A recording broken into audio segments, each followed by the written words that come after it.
On today's show, the Dallas Mavericks mount a near comeback against the Oklahoma City Thunder and didn't look that bad in the game, except Cooper Flagg did. So what do we take from this? I'll tell you. Today's Locked on Mavs. This is Cooper Flagg, and you're listening to Locked on Mavs. Dog, on 5. Explain this inside.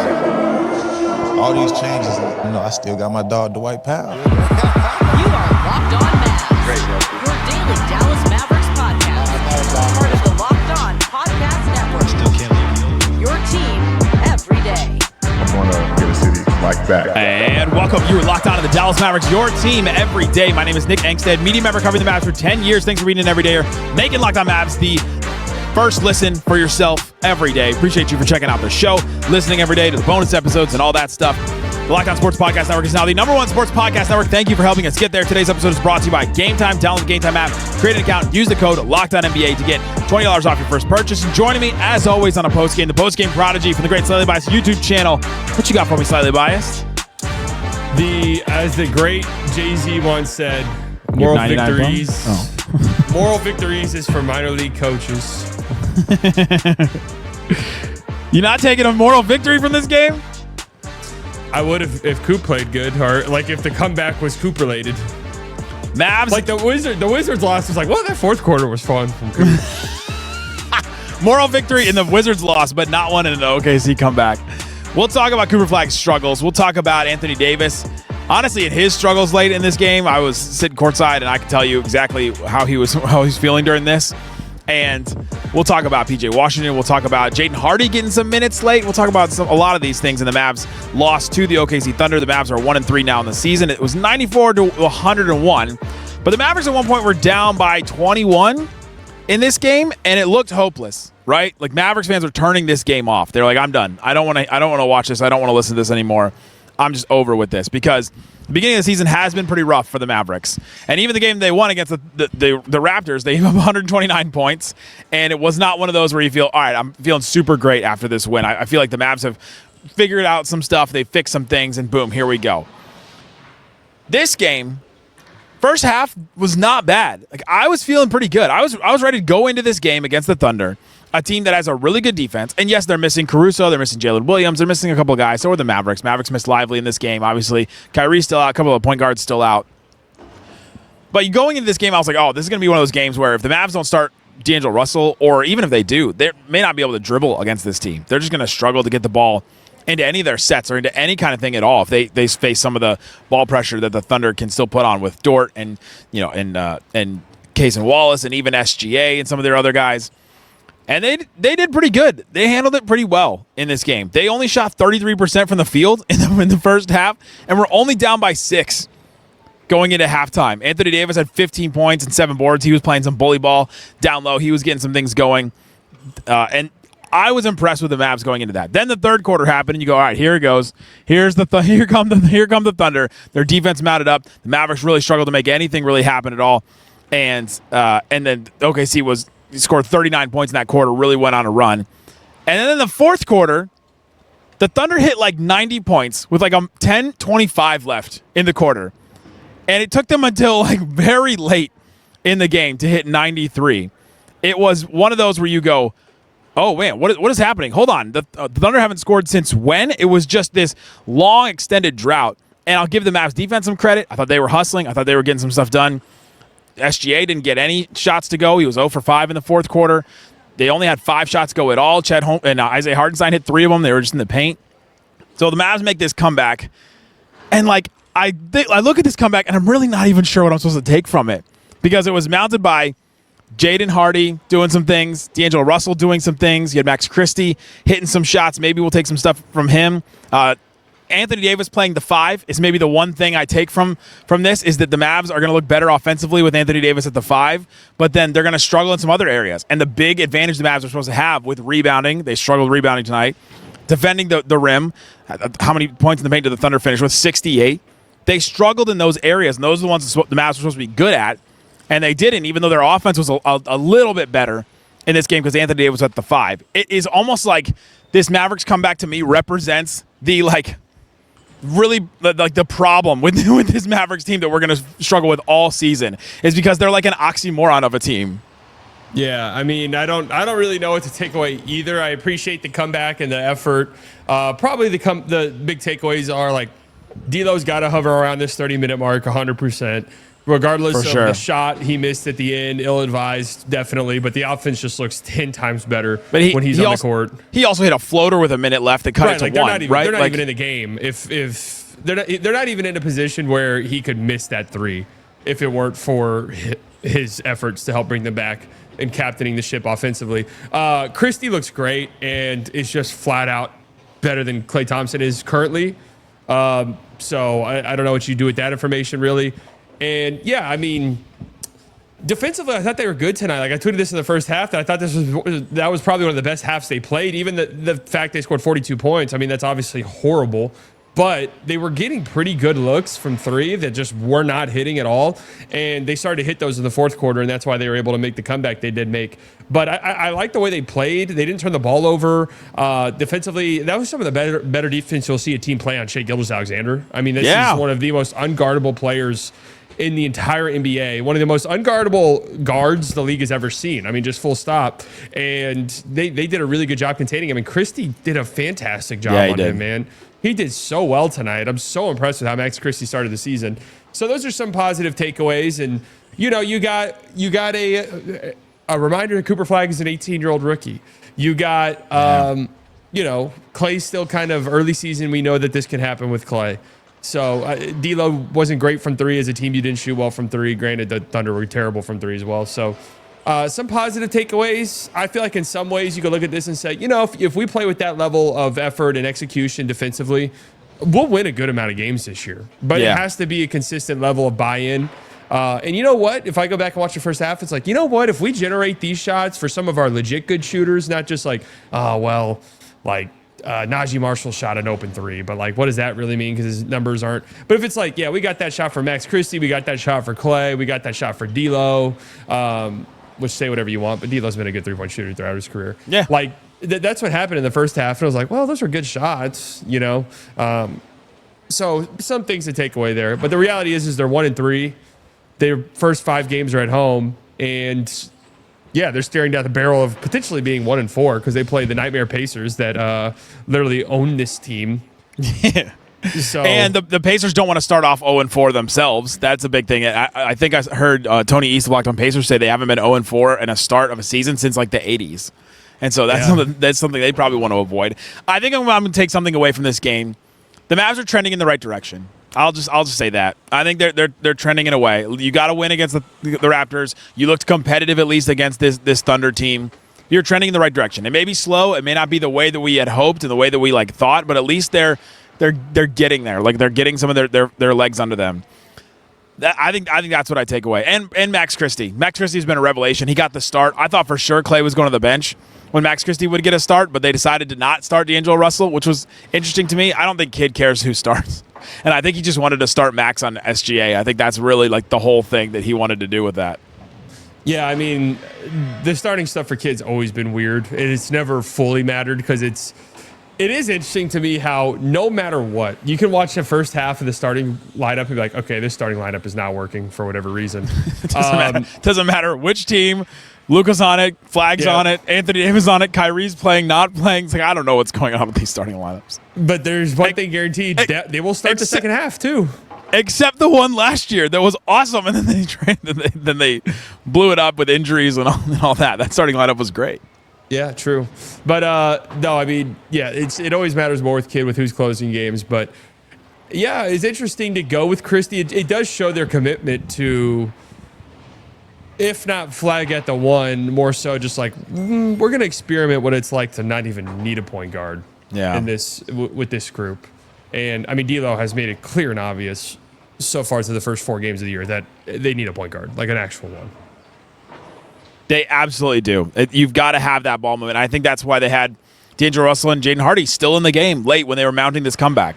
Coming up, let's talk about Anthony Davis. Let's talk about Cooper Flagg. Let's talk about his struggles, what that means for us. How concerned are we about Cooper Flagg? I'm not that concerned. I'll tell you why coming up. Today's episode of Locked On Mavs is brought to you by FanDuel. Right now, FanDuel has a deal for you. If you're a new customer, you can get $300 in bonus bets if your first $5 bet wins. So go check that out at FanDuel. You can do all kinds of stuff with the NBA. Right now, the NBA Rookie of the Year odds are out. Cooper Flagg struggled in a game. He's now minus 105 to win Rookie of the Year. His odds are, they maybe go down, but I think they already kind of went down. I think he was minus 200 yesterday when I talked about it. VJ Edgecombe plus 135. So if you're looking at odds, like, all right, I want to put money down for Cooper Flagg to win Rookie of the Year, maybe this is the time to do it. Dylan Harper plus 2,000. Trey Johnson plus 2,000. Con Knibble plus 2,500. Ace Bailey plus 4,000. That has gone down. So maybe that's the one you look at if you think Ace Bailey can turn it around here. All kinds of stuff you can do on FanDuel. But if you're really confident in something and you're a new customer, put down that $5. You can win $300 in bonus bets to use across the app on anything. So go check that out at FanDuel. FanDuel, the official betting partner of the NBA. We're also brought to you by Game Time. Download the Game Time app, create an account, use the code. It's Locked On NBA. You can use it on anything. I use it. I've used it to go to WNBA games all the time. Dallas Wings to see my girl Paige. I've also used it for comedy, concerts, theater, all kinds of stuff like that. You can use it. Game Time comes in clutch. The app that gives fans the advantage is the ultimate hack for scoring amazing NBA tickets and more. Easy and stress-free. I love the views from your seat. I love that I know exactly what I'm going to pay at checkout right from the start, which is awesome. They also have these like zone deals that show you exactly when like a ticket is really, really good priced at that point. Take the guesswork out of buying NBA tickets with Game Time. Download the Game Time app, create an account, use the code LOCKEDONNBA to get $20 off your first purchase. LOCKEDON NBA is the code for $20 off. Swipe, tap, ticket, go. Shut it down! Let's go home! Thanks for hanging out with us on Locked On Mavs. Being part of the show, part of the Raccoon Squad, that's what we call our listeners listening every day. Had several fans shout Raccoon Squad at me, which I just love, because if anybody else is listening in the surrounding area, you have no idea what that means. And maybe some of you don't even know what that means, which I think is very funny too. But awesome to see people here at the arena. Awesome for the Mavericks. I'm enjoying these first 4 home games because I get to see a lot of you guys. But let's talk about the Mavs loss to the Thunder. Let's talk about Cooper Flagg. Because early in the game, within the first like 2 or 3 possessions, there was a moment on defense, and he comes up under the basket, and he starts holding his shoulder. His arm is like dead arm hanging beneath him. He's holding his shoulder, and then he's running down the court. And then he comes back down the court, and I notice his sleeve is ripped. There's a hole in his sleeve, and there's just like a piece of his shirt just like hanging down, his undershirt like hanging down. And then he comes back, and then it's fully ripped the next couple times down the court. And I think he struggled with some of the physicality that the Thunder can present to him and to anybody, really. But he had like a heating pad on his shoulder for basically every single time he went to the bench. So he's obviously dealing with something and dealing with some kind of like, I wouldn't say fully injury, but like some kind of stress in that shoulder. And so that's definitely something to watch out for. But he really struggled in this game slightly. He finished with, he played 31 minutes, but 2 points, 2 rebounds, 2 steals. No turnovers, though, but no assists. 1 of 9 from the field. And just, I thought he was making the right plays in the first half. And then in the second half, I don't think he was aggressive at all. It was like it almost got in his head. The physicality from OKC plus him missing shots, I think got in his head. And we did not see like an aggressive Cooper Flagg trying to make things happen for this team, even though they really needed some stuff to happen. Yeah, I mean, it looked like he had a stinger or something, which is what I'm hoping it is. Right. Really early in the game, he had like you said, the heating pad and wrap throughout most of the game. So that's important context to add here. But yeah, I mean, I do agree. I think in the first half, he had 0 assists in this game, but a lot of that was a byproduct of the Mavs shooting so horribly from 3. But yeah, I agree with you that, there just wasn't the aggressiveness that, I was kind of hoping. And this is it's really tough first 4 games. Your first one's against Victor Wembanyama, who looks like he's the best player in the world already, and by far and away the best defensive player in the world at the very least. For sure. Victor Wembanyama, and then game 4 is the best defense in the league, even with Caruso and J-Dub being out. They still have so many great defenders on their roster. So kind of a tough, welcome to the NBA, but was kind of hoping we'd see some of that aggressiveness and assertiveness carry over. And yeah, it just really wasn't a lot of that, a lot of kind of what we've seen in the Spurs game and stuff, just picking up the dribble just a little bit too early. And, that's something that will just probably come over time with him, especially over the course of the season. That I'm looking for like a consistent week-long stretch where it's like, Coop's been averaging, 20, 24 a game over the last week or so, and he's getting to the rim. Like, this could be it. This could be the moment for him where it just really clicks on. Because you see it there. He's got the athleticism. He's got the tenacity. He even has the skill, and his shot looks clean, even though the numbers aren't great on it right now. Like these things will iron themselves out for sure. But yeah, early on, I mean, what did we say all season about this team being good? There was the big thing that we talked about was like, well, if Coop's a top 50, top 75 player in the league, like that changes a lot of things for the team. And so far, he hasn't been that, but it's been 4 games for an 18-year-old. Like when we say top 50, top 75, we're talking like by January, so he's reaching his stride big time. But the slow start could hurt them, though. Yeah, I've been arguing that if the Mavs being good like requires a foundation of Cooper Flagg making a lot of things happen for you, that's going to be a tough start, and it has been. And I think Cooper Flagg will eventually figure it out. We've seen enough flashes to me. It's like, all right, the flashes, the size, the ability to do multiple things at multiple positions in multiple ways and all that. He played the 5 a little bit tonight, which I thought was interesting when they took Anthony Davis out. Well, they've been trying him all over the court. He's basically played every position for the Mavericks so far, if you want to put it that way. But he is the youngest player in the NBA. And I'm going to try not to use this excuse often, but I thought he was going to be more impactful early on. But he is the youngest player in the NBA, and maybe that there is something to that. It's not an excuse. That's the literal truth. That's true. That is the excuse. But maybe it's going to take a little bit longer for him to reach the level of Cooper Flagg. And also, this team is very disjointed. For him to come in as like a guy that is a do-it-all guy to join a disjointed team like this, and with these vets, and all right, where's my place in this system? Okay, we need things to happen right now. Like we're desperate. We're walking around in the desert trying to find water on offense sometimes right now. And then all of a sudden, all right, I gotta assert myself as an 18-year-old against Klay Thompson, who has 4 championships, Anthony Davis, who is like a top 75 player of all time, right? Like all these vets, and I think we're seeing right now in these first 4 games, there are times when being the youngest player in the NBA and playing with all these vets is going to be a little bit difficult until he figures out where his role is and what his role should be on this team. And I think the vets will help him do that. We've seen Anthony Davis be already helpful to Flagg and like, all right, hey, you've got a mismatch. Go attack that. You give the ball back to me. I'm going to give it right back to you because I want you to go attack this. We've seen that a couple times, both in preseason and in the regular season already. But we haven't seen the fully realized Flagg, and we may not for this whole this whole beginning part of the season. Like, it may take a little bit of time, and I think I'm okay with that. Well, they're also not doing him any favors. I mean, I don't. It's too much. Him being on ball is like the only way we're looking to get him anything going offensively. I don't understand, especially when you have other ball handlers out there like D'Lo. Like, Coop needs to be setting screens. Like that is a super weapon you have in your arsenal. Like he did it at Duke, setting screens, and not just like I'm setting a screen and it's going to lead to like something else, like someone else coming up to get a dribble handoff or something. Like, let him set a screen and roll to the rim or something. Like, put pressure on the defense in that way. Just haven't seen much of that yet. And I'm hopeful we see more of it because I don't think they're even really putting him in a position to succeed much early on here. And maybe that's a trial by fire type thing, that's the strategy. But I wouldn't... Everybody on this offense has trial by fire. It's like it feels like everybody's got to find their own way, right? Like, yeah, choose your own adventure to everybody. Feels like. No, yeah, for sure. And I mean, we'll see. It's why the continuity thing to me. I was always like, I don't care. I don't care about the number of players coming back. It's a worthless number because none of these guys have played together really. Yeah. On top of that, they're trying to implement an entirely new offense.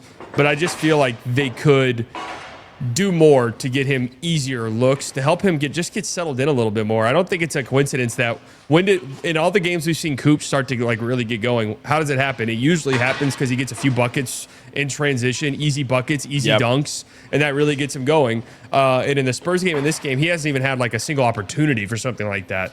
And then screens and switches, like you said, when he's going against a mismatch. And we just didn't see that very often. It was like him versus Case and Wallace a bunch. And you're like, that's not going to go that well most of the time for you. Well, the Thunder, to be fair, the Thunder don't have many mismatches. Like, also true. It's like even without you're going to screen SGA on you. Okay, that's a bigger defender. Okay, you're going to screen Dort on you. You may not make it out of that possession with all of your limbs. Yeah, like they're true. They're starting 5 with no Caruso, no J-Dub. They're still rolling out a starting 5, and Caruso doesn't start for them, obviously. But Casey Wallace, Lou Dort, Shai, Chet, and Hartenstein. That's an elite defensive group right there.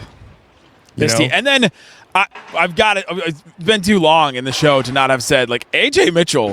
Yeah, AJ Mitchell's a dog. Locked on Thunder host Rylan Stiles texted me and said, how much would you love AJ Mitchell on the Mavericks right now? And I was like, very much. Like, I think he may start over over D'Lo, right? Well, D'Lo's not even starting, so he may actually start for this team. 17 points, 7 boards. He was attacking. It just felt like he could get at most anything he wanted when he had the ball. And, man, that guy has played really well to start this season.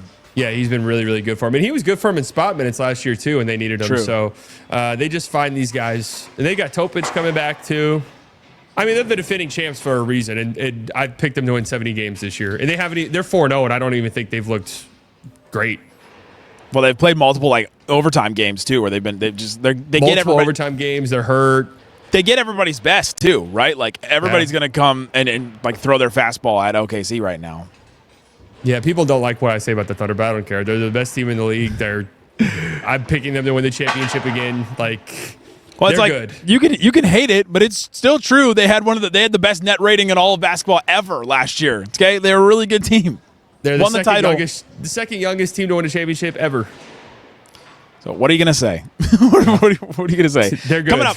Coming up, I want to talk about Anthony Davis because Anthony Davis was great in this game at times. Anthony Davis was terrible in this game at times. And I think the Mavericks have gone as Anthony Davis has gone so far, and that's not really a good thing. I'll talk about that more coming up. Today's episode of Locked On Mavs brought to you by Rippling. If you're a business owner, here's the truth. Everything, there's these companies that promise to make work easier, but now the average company is buried by hundreds of apps that slow you down and slow your teams down and simply just don't work together. That's not sauce. That's sad. Software as a service. That's why you need Rippling. Rippling is the unified platform for global HR, payroll, IT, and finance all in one place that have helped millions of businesses replace the mess of disconnected tools with one system designed to give leaders clarity, speed, and control, which is what you want over everything in your business. They have everything from onboarding to payroll to IT access. Runs automatically and perfectly in sync. Isn't that what everybody wants? Just like the Mavs offense, if it was humming on all cylinders, that's what we're waiting for. Everything in sync, everything working together. Global HR, payroll, IT, finance. That's like all the different elements. And right now, you can get 6 months for free if you go to rippling.com/LockedOnNBA. That's rippling.com/LockedOnNBA. rippling.com/LockedOnNBA. Rippling.com/LockedOnNBA for 6 months free Rippling for your business. Today's episode is also brought to you by our friends at Monarch. Most of us can't even name the different kinds of money platforms. I have a budgeting system that I go through, and Monarch has made it so much easier to be able to go through all the different things. I can set fixed things every single month that I know, all right, these are the things that I'm going to budget. And then I have this other category where I don't know if I'm going to spend money on something like this today. You have all these variable costs and things like that. You can set that up. You can also connect all your accounts in minutes. It's so easy, so fast to be able to do that. I love to see everything all at once where I don't have to sign into 8 different sites to figure out, all right, where are my student loans at? Okay, where's my mortgage at? Okay, where's my savings account at? Okay, where's my credit card? Monarch helps you with that. Don't let financial opportunities slip through the cracks. Visit monarch.com and use this code, ready? Locked On NBA for 50% off your first year. That's monarch.com. Code Locked On NBA for half off your first year at monarch.com. Shut it down! Let's go home! Thanks for hanging out with us on Locked On Mavs. All right, slightly. Anthony Davis. So we hyped him up all offseason as a top 10 player.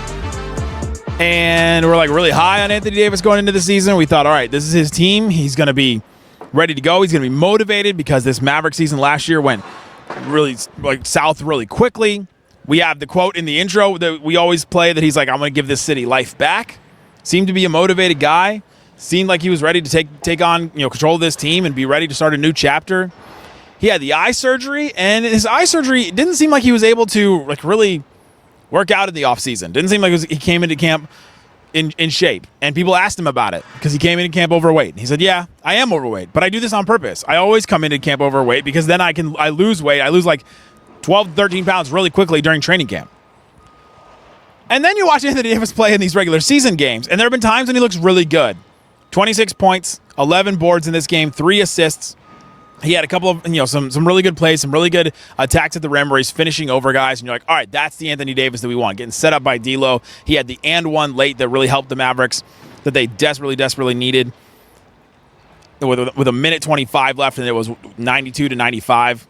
And then I watch Anthony Davis, and he lets the Isaiah Hartenstein drive and finish right over the top of him with 33 seconds left to make it a 3-point game.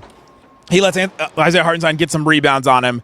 And I can tell that Anthony Davis doesn't like to play center. Doesn't like to play center because of guys like that. They're going to out-hustle him, and that he's going to struggle with those kinds of things. He doesn't have a clear mismatch or advantage over some guys like that.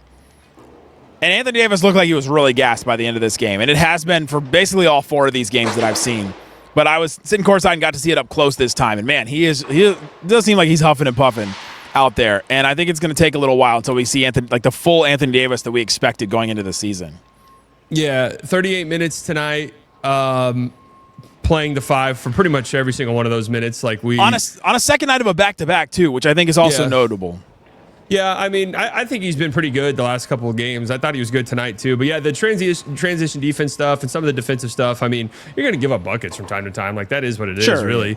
But I think it's been better the last couple of games, and I don't think it's a coincidence. It's because he's been at the 5, and I don't think it's a coincidence because they've been playing a point guard. So I know he's the one that wants to play at the 4, but the thing about that is, we've talked about it here, you have to play fast if that's what you're going to do. You have to be a fast-paced team, and that means you also have to get back in transition defensively, and Anthony Davis teams have just historically not been good in defensively in transition whenever he's been out on the floor. So that's going to have to be an adjustment for him. Like, if you're that committed to playing the 4 and that's what you want to do, that has to be, especially within the context of this team, absolutely is non-negotiable. Like yeah, non-negotiable. It has to be better in transition. But no, I think he's been pretty good the last few games. It's just been a lot less jumpers, and he's just been more assertive down low. And there's not a lot of people who can stop him when he gets down there. So pretty good. But have you seen a top 10 player, top 15 player?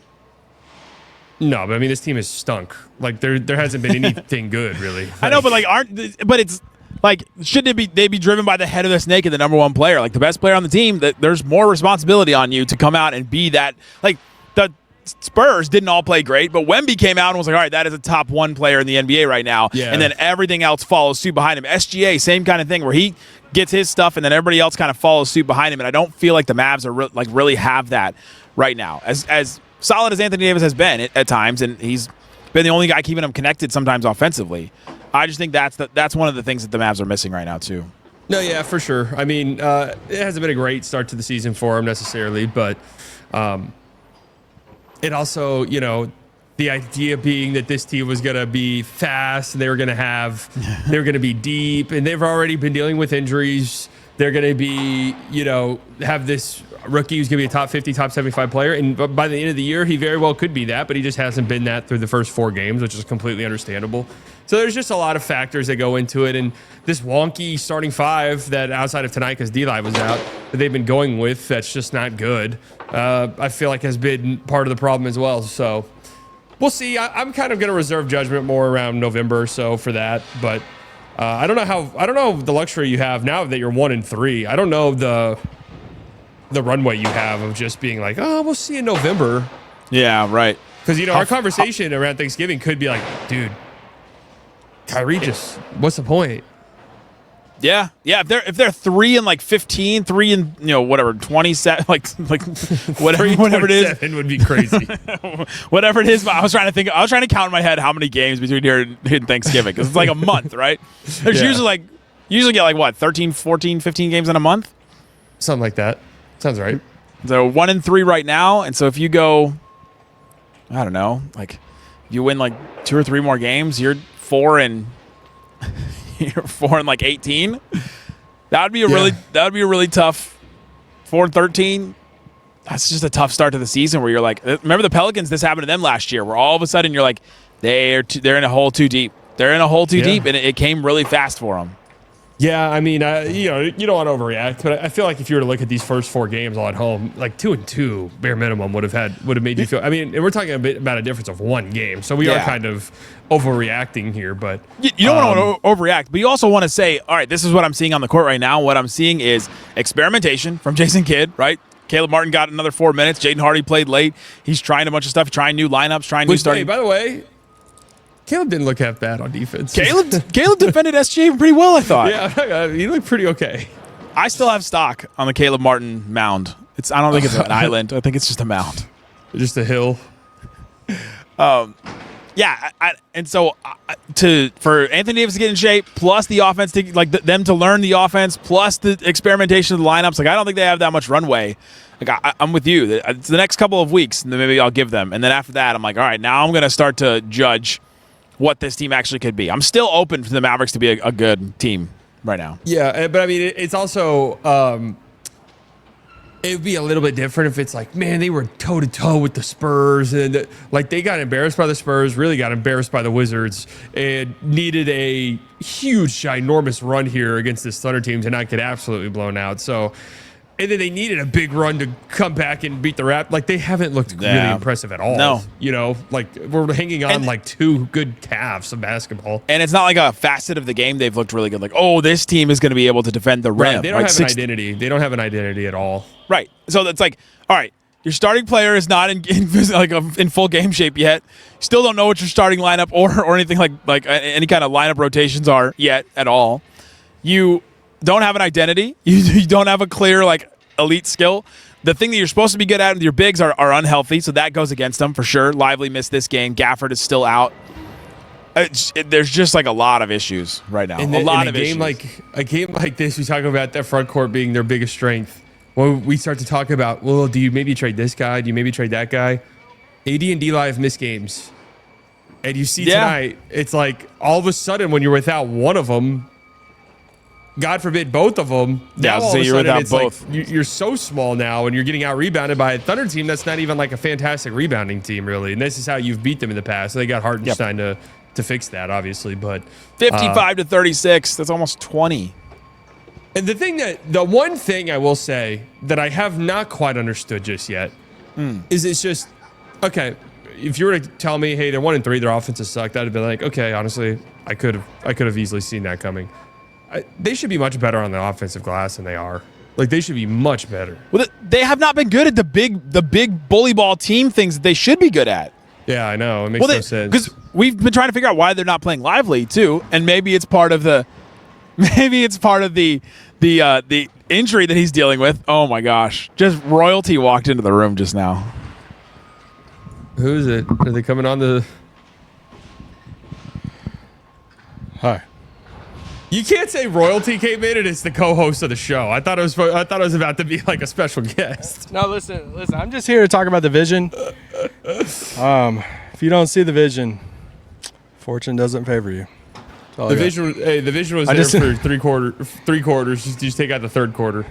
I just came from the locker room. Cooper has a big old ice pack still on his shoulder. That's good. AD, kind of sad right now, but. I'm looking at his podcast. Not his podcast. I'm looking at the video of his locker room, and he looks sad. Yeah, I was gonna say that, but trying to get the vibes a little bit that things aren't super sad. But yeah, he looked pretty down. But they're 1-3, so I don't know what to expect right now. Oh, man. All right, guys, I'm going home.